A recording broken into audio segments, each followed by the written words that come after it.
Nope. Hey, what's up, guys? Welcome back to None Given, the podcast where we're going to talk about a lot of subjects that people might not talk about and give you our view on it. And we've got no fucks to give. So it's hey from me, Sean, and this is Meka. Hey. So how you doing? How you been this week, Meka? It's been a long one, but I'm ready to just talk about everything else. Yeah.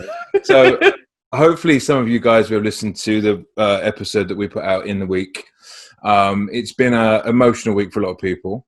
But I think we're ready to kick back with a bit more fun this time. Ask some questions about some stuff that are still relevant and still issues, but something we can have a bit of fun with. So today, what I want to talk about is makeup for men. All right. Now, there's a whole load of stigma behind it. Right. Now, just share my story quickly. So I have and have had something I'm conscious of quite a lot is my skin.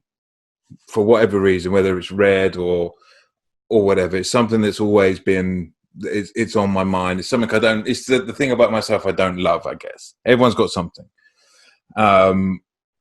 And I think there's probably a lot of guys out there that could tell the same story, but maybe wouldn't. I remember being sort of 17, 18, 19, starting going into sort of nightclubs and stuff, and you're trying to impress people, and you've got a spot or whatever. Mm-hmm. And I used to think to myself, well, you know, the girls that you're probably trying to meet is going to have some kind of makeup on. You know, you have a way of covering that up, but I've got to go and try and impress with this on my face or with like dryness or whatever on my face. So I used to go into the bathroom, and I lived at my mum's house, and I would take a piece of her foundation with no idea about color matching or anything like that, and just put it on my finger and just stand there and kind of rub it in. And I figured it worked. And then I kind of moved on from that. I used to have like the like the Craig David beard. I don't know if you know who I mean by Craig David. Oh my God. Yeah, did you? So, you know, like the really thin. Yeah. Oh my God. Like the whole jawline and just super around here. And I used to have that, and I used to shave it up, but I'd fuck up because I'm not a barber, of course. so I'd be going out that night. I'd put the little bit of foundation on wherever. And then I'd look into my mum's thing that was in the bathroom, and I see an eyeliner pencil. And I was like, well, I'm going to use that on the bit that I fucked up. So, yes, I mean, it to me felt smart, but I felt so weird doing that because, like, a 17, 18-year-old boy, especially in England, especially at that time, I mean, this is probably that's year 2000.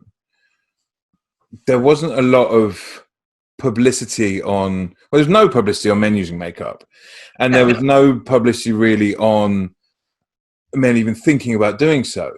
But I believe that there was people doing it back then, right?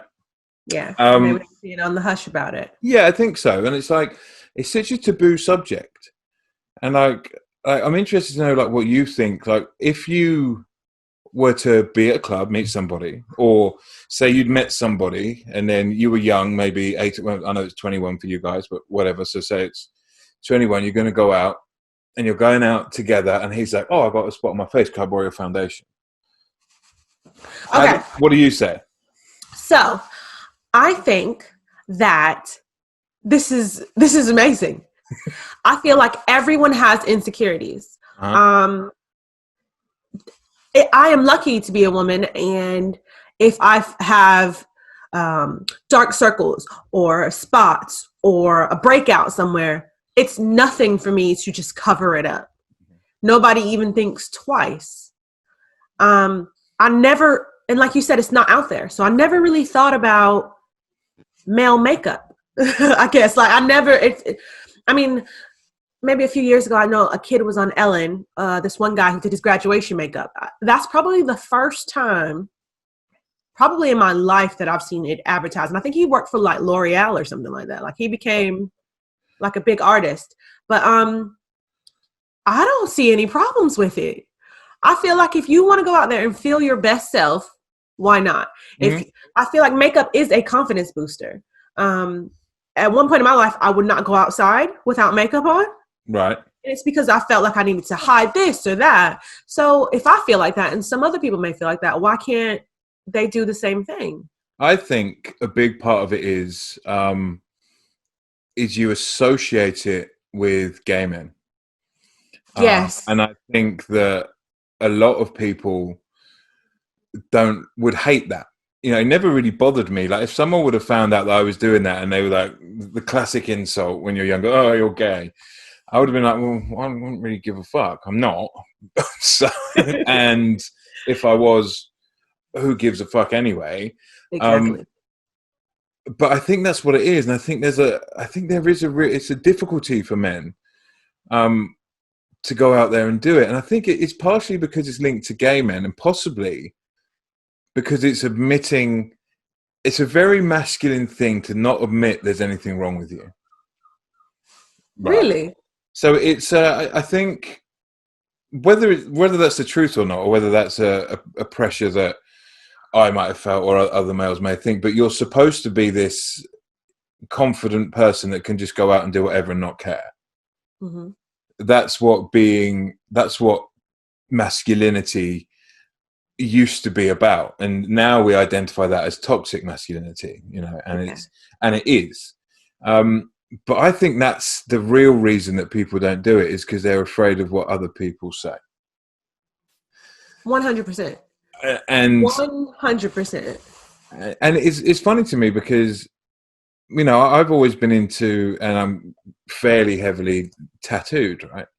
Mm-hmm. But if you look at that, really, that's just adorning your body with images. Mm-hmm. And stuff like that, and that's seen as a super masculine thing to do. You know, it certainly was back in like year 2000. It was a super kind of like this guy's tattooed. He's this kind of guy. You know, but why is that any different to putting something on my face to make it look how I want it to look? I don't think it's different at all. I think that I feel like I start off saying I think that a lot. Again, I will stick to my guns and say, whatever makes you feel better about yourself, one, it's your body. Like, it's your body. Do whatever the fuck you want to do. I don't care what Tom, Dick, or Harry has to say. I know that it's probably really hard for men because, like you said, I've never really heard a man really talk about his looks in person. Like, girls will be together all the time and be like, oh, I got a breakout, or my eyebrows came out bad, or something like that. Do men have these kind of conversations? I've never really. I mean,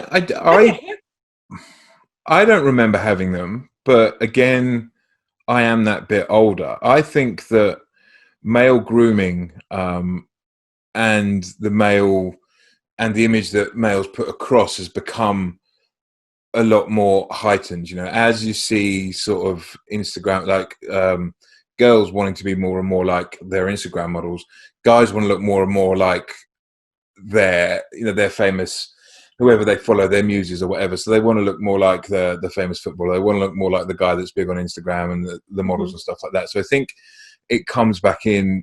It's a conversation that may be had now, but it definitely wasn't had when I was in the beginning of my clubbing career, when that sort of shit kind of mattered, isn't it? Because that's when it really matters. You don't really care if it's just like walking into town or whatever, but when you're going out and you're surrounded by a lot of people, that's when you care. And I think guys now, thankfully, have actually opened up a bit more and are actually talking about this kind of thing and saying that my skin's bad, or I don't like my hair, or something like that. I hope it doesn't progress to the stage where it has done with the female population, where there's so much pressure.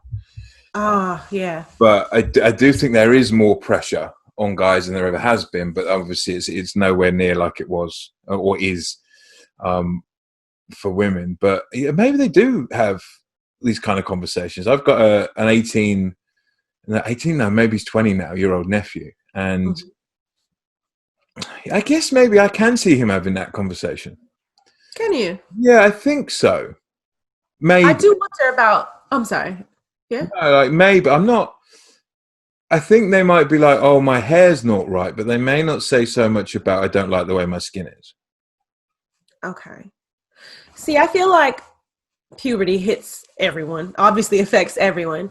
And that's such like a fragile state.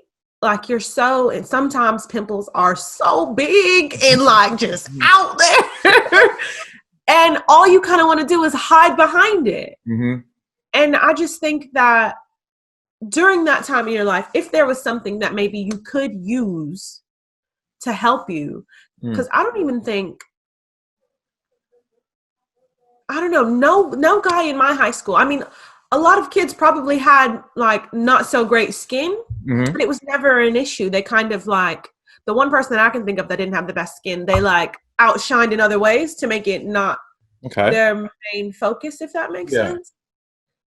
I don't know. What if that's what they were doing so people wouldn't pay attention to their skin? Maybe that's why I feel like, maybe for me especially, that's maybe why I got into fashion and started caring not about how I looked to other people, but got really into my own style and what I liked, because that took away from the fact that I might not have felt super confident about the color, the state of my skin. So I was like, well, fuck. It's peacocking, I guess, isn't it? So you're putting something on and saying, well, I don't care if I've got fucking spots on my cheek. Check out my jacket. Yeah. So maybe it takes the attention, it focuses the attention elsewhere. So maybe that's more of the male way of doing it. But okay. So we talked about younger people, but I'm 38, and it still bothers me, right?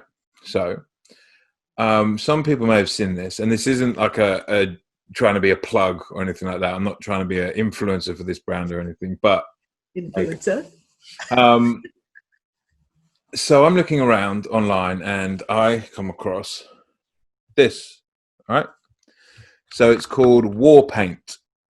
And it turns out, I think is a great name, right? 100%. That's very clever. That's actually the remover that I picked up, so that's not the smartest one to pick up. So that's like a tinted moisturizer. And then you have like a face sponge, which I'll be totally honest with you, and sorry, War Paint, if you ever do get to see this, all you've done really to make it more masculine is turn it black. It's the same as any other one I've ever seen. It's just not beige. And then they have like this concealer, right? So I figure, try it, right? Yeah. But so now my issue is, okay, I don't know how to put makeup on. Like, I have no clue.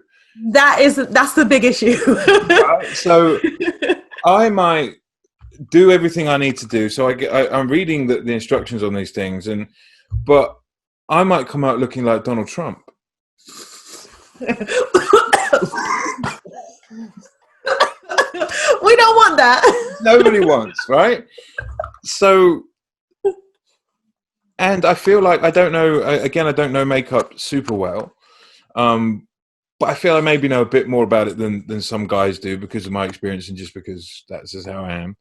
But there's only like 4 shades, right? So there's fair. I forget what they are. This one's fair, right? And there's fair, and there's one more further than that, and then there's light skinned, and then dark. Okay.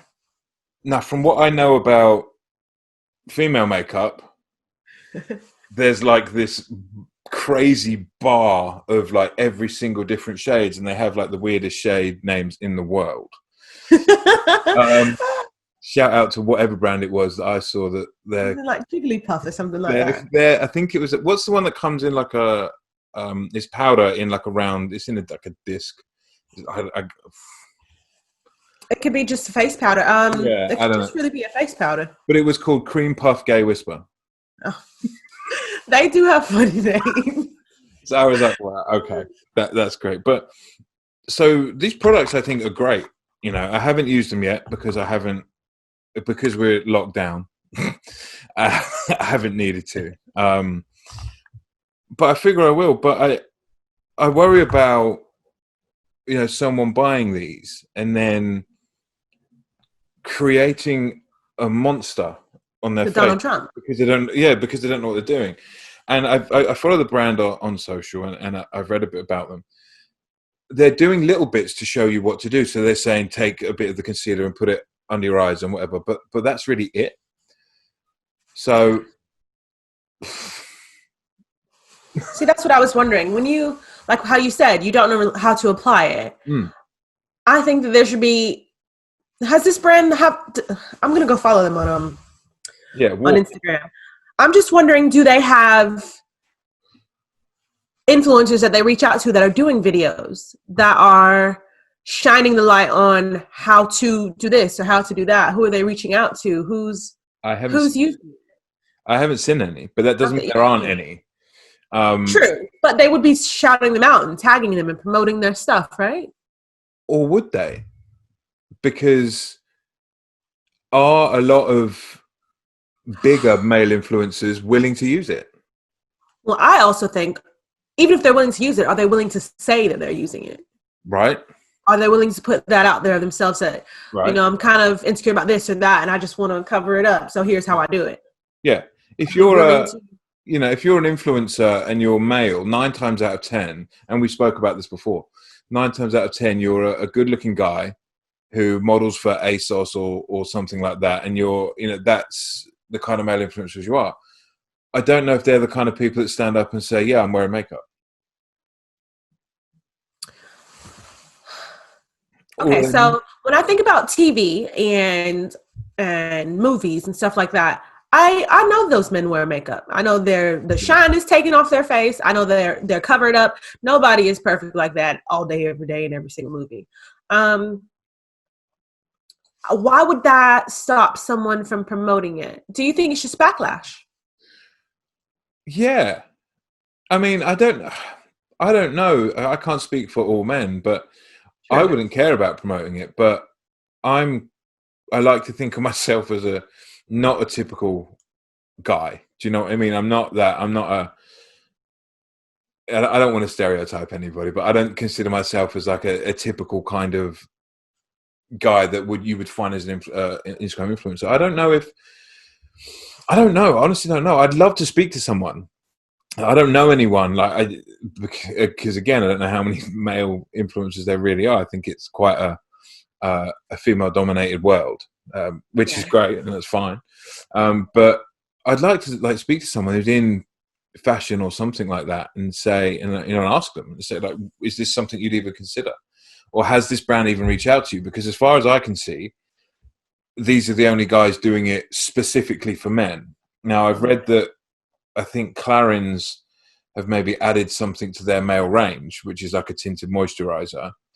Oh, see, I love a tinted moisturizer. But I don't know, how I don't know. A guy's going to still want to go and have to go to the Clarins counter in the department store to pick it up, or are they going to want to go online and get the thing that comes in the black box that, you know what I mean? Is meant for just men only. Men, right, yeah. Instead of, Clarins more than likely is probably going to be a unisex product, isn't it, if we're honest? Yeah. So, I don't know. I think it's a really odd issue. It's something that I never really thought about before. Right, and I think there's a market. I do too. And I think there's a market not just for gay men. I think there's a market for just I don't want to say the average, for all men. Yeah. Not just gay men. Yeah. No, I totally think so. But I think to embrace that market, you have to cover the entire thing, where I don't want to shame, I'm not putting down what these guys are doing, but I think having 4 shades isn't enough. I think, and I know it's not easy to start a business, right? You can't just come out with 100 lines and ranges and stuff like that. Yeah, that is true. You need to build something up, but I'd want something that I felt was at least half complete, because to me, 4 doesn't even sound half complete. No. I could be wrong, but I'm pretty sure there's 400,000 different makeup colors. There's different pigments and hues and tones for everyone. And right. I think that, I'm again, not to put that company down, more paint, I think that's a great idea. Yeah. But I do think you got to come with a little bit more if you're going to give it to the masses. Yeah. You have to be able to accommodate, I'm going to say you have to be able to accommodate everybody. So we're in an age where drag performance is massive. You and I are both huge drag fans, RuPaul, and all other aspects of it as well. I've been quite close to it because my parents used to run a burlesque group that had drag acts and that as well. So it's been a part of my life for quite a long time, and I adore the scene and I love it. Do you think that in a way makes it a little bit more accessible for men because it's so popular, or does that force the stigma even more because of who they are? That's what I was going to go with. I would love for it to be a positive light for all men to feel like, oh, okay, I can do this, but it's not. Unfortunately, there are narrow-minded, idiotic people in the world. That's just how I feel. Yeah. And they'll probably think, well, because the drag queen uses that, I'm a man. I don't want to do that or this. And I just think that's stupid. I don't think you should let what anyone else does affect what you do. So if somebody uses that, you want to use it, use it. It doesn't matter if they're a drag queen or a financial advisor. Mm-hmm. If it makes you feel good, do it. I'm gonna always say that for everything. Yeah. That's just how I feel. Yeah. I love that drag has I don't want to say come to the forefronts, but I feel like it was something that was very like low key. You had to know if he was on the scene. Yeah. It wasn't like there was no RuPaul's Drag Race. There was no kids that could watch it if they felt that they wanted to be like that.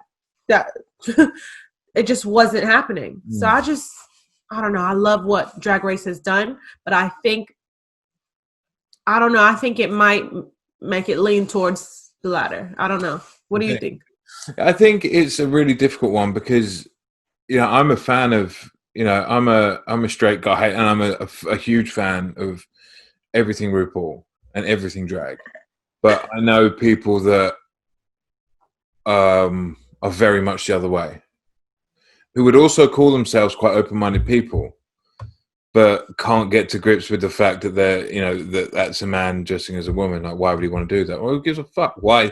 We're not here to question his methodologies of why he wants to do something. It's just these guys are funny. Yeah, that's what it should be. Towards that, at the very core point of it, these guys are talented and funny, and they make you laugh. Like, who gives a fuck who it is or what person looks like? It doesn't matter. But I do think, again, it falls back to toxic masculinity, doesn't it? It's that kind of like, no, I can't be seen to be liking that kind of thing because I like football and drinking beer. Yeah. And that's not to generalize everyone, because that's not everyone, but there is still that big sect of people. I don't know. They're the ones missing out, because if they've never seen RuPaul's Drag Race, they don't know what they're missing. And this is it. Like, I mean, I am desperate to get a drag makeover because it will be fun. Yeah. Right? I think it's like everyone that I've known that's done it, and things that I've read have said it's the most liberating experience you can ever have.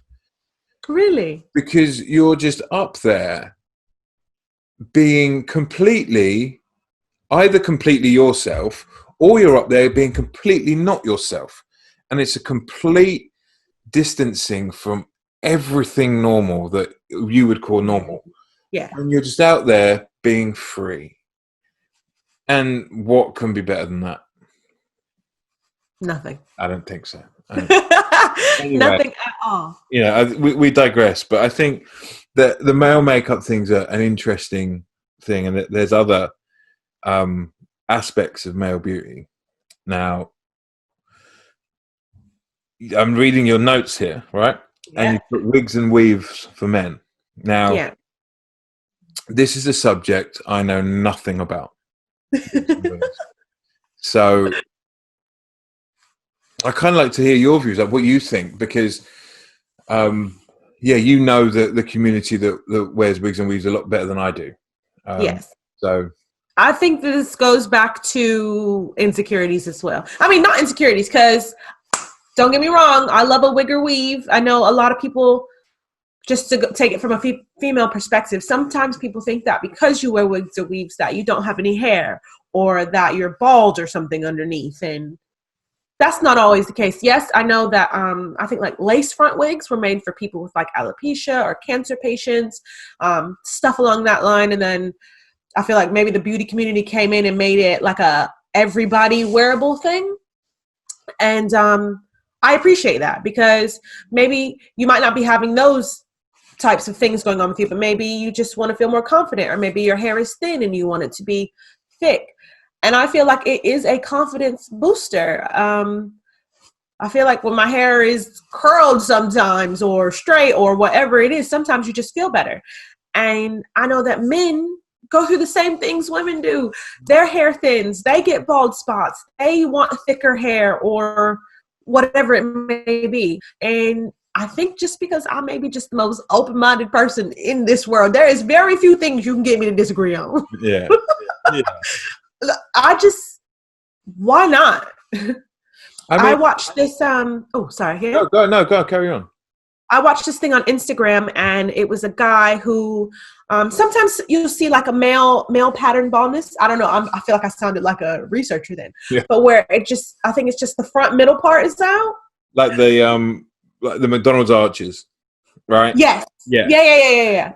I saw this one guy, and they covered his face and everything, but they hooked him up. When I say they put this little piece on, I don't know what they did. It wasn't a toupee. I think that's also something negative too, because men don't want to wear a toupee. I mean, I know Donald Trump says that is his real hair, but look at it. Like, I don't know. Toupees do have a stigma. And I think that times have evolved so much that there's so many things out there that you probably wouldn't even know. I know that some people may not understand wigs, weaves, and all sorts, but sometimes people don't even know unless you say something. Yeah, no, 100%. I think, like, I've been a victim of it before, right? So I'm a basketball guy, and LeBron James has quite famously got a terrible hairline. Oh, yeah. And I feel for him, but for his sort of, when this started happening to him, I just kept saying, you know what, LeBron, you've got to get rid of it. Just shave the hair, get it cropped down, get it gone. And then I started thinking, do you know what? No. Like, if you wanna have hair plugs, or if you wanna fucking vagine your hairline in, or whatever you want to do, if it makes you feel better, I don't care. Yeah. And I also think it's kind of, it humanizes him a little bit, and I think that's nice, because it shows that this incredibly powerful athlete, and is great at so many other things, actually does have a weakness, and it's his hairline, and it's something that we're all pretty conscious of. And he doesn't just want to say fuck it and shave it off. He thinks there's a way back, and he wants his hair, so why not? So hair plugs and that, I'm all there for it, but I've never seen, I don't know if I've ever known a guy with a wig. I'm trying to think, apart from, I've never seen a wig on a guy that looks good, and that's the problem. Like you said, you end up looking like Donald Trump or something crazy. So maybe it's just the fact that, again, men don't know how to apply it. That could be very true as well. My husband brought up, I can't remember the name. I guess he was a rapper, and he had like short hair. Mm-hmm. And then he came back and he had like cornrows. You know what I'm talking about? Oh, yeah. Or dreads. He had dreads, like not long dreads, but like medium length dreads or something like that. Is he wrong? What's wrong with that? There's nothing wrong with that. It's just shocking to people when the Trap Queen video comes out, right? And he's got the low fade. And then 2 weeks later, he's got shoulder length dreads. And it's like, I just think you don't expect it from a man. Guy. I just don't see anything wrong with it. Women do it all the time. That comes back to makeup as well. Women do it all the time. It's so funny that you brought up LeBron, because I forgot about him. That's so true. It does humanize him. Yeah. I always feel for him, like when his friends, when his teammates are telling him like, "Oh, your hair." Yeah. Oh, I don't know. And also I think about men with the is it Beijing? Jean or something. The Beijing Jerry, beard? Yeah. the Jared I Levert. feel for that. Like if there's something that you can do to make you feel better, I want you to take the better option. I don't want you to go for just, I don't want to say not the cheap, for the easy quick fix. Yeah. I would research it. I worked for this one guy and he got hair plugs. He was such a creepy weirdo. But anyways, he got hair plugs and he said it was the best thing that ever happened to him. Yeah. It changed his whole confidence. He ended up getting like new pictures and everything done for his business cards and all his marketing tools and stuff like that. I just think that if it helps you, why not? Yeah. Why not? No, I agree. I think it's really painful. Yes, yeah. I mean, I don't. I hopefully never have to go through that because it's supposed to be awful. But I see like quite a lot on. Again, it's on Instagram, but there's a company that sells like microdermal rollers, which are good for your skin. So I have one that I use it on my skin, and they do actually work. But there's a company that's promoting them for beard growth. So if you have a patchy beard, you can activate the hair follicles by using the microdermal stuff, and it comes through. Why is that okay? But if LeBron James gets hair plugs, people go, well, that's not okay. Just go bald. Well, what if you want to grow a beard and you can't?